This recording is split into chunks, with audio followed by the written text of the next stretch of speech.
Hello everyone, fellow human from all walks of life, all over the world. This is Cool Woods, and for today's video guys, itatakal natin yung mga nagiging problem nyo sa pagbabayad ng PhilHealth. Kasi a lot of time, ang dami-daming notification dito sa YouTube channel ko na maraming nahihirapan or maraming hindi nakaka-access dun sa management portal. Okay guys, first and foremost, ang pagbabayad ng PhilHealth voluntarily through GCash ay para dun sa mga individual na hindi nag-work, meaning to say self-employed. So normally, kalimitan yung applicable to para dun sa mga mami or nanay na nasa bahay, tapos kasama din dito yung mga kaibigan natin sa construction services kung saan wala silang permanent na mga employer. So pumapata kasi yun dun sa self-employed, kaya nga tinawag na self-employed. So kung self-employed kayo, so that means, 'di ba, normally pumupunta tayo sa PhilHealth mismo para magbayad, 'di ba? Tapos kung hindi naman tayo updated, kailangan initially pupunta muna tayo sa PhilHealth or pwede natin silang email. Ang email address ng PhilHealth ay actioncenter@philhealth.gov.ph.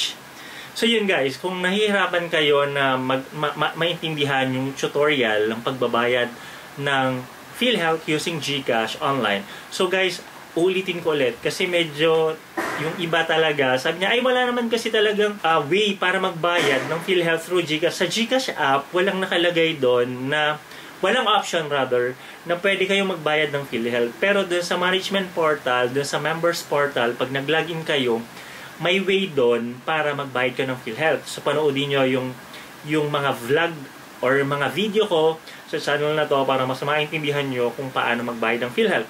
Okay?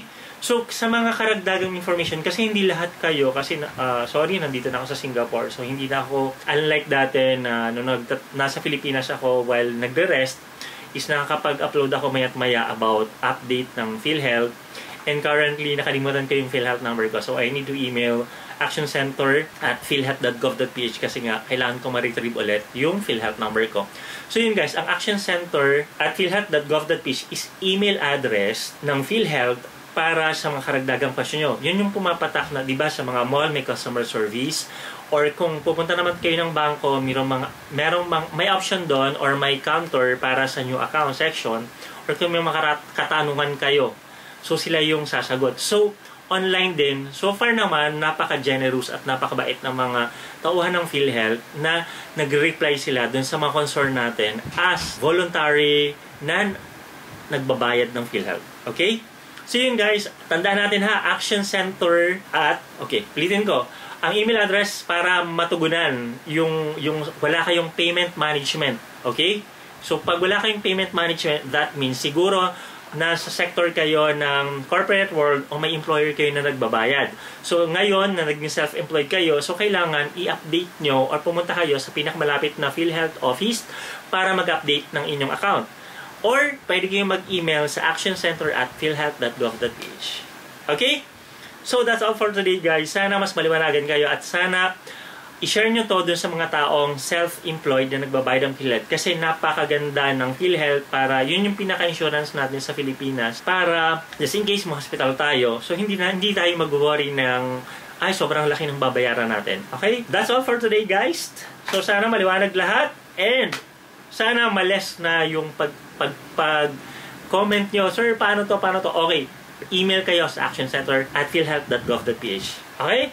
That's all for today, guys. Always remember, God loves you and it's cool to be wise. Bye for now and see you in my next video.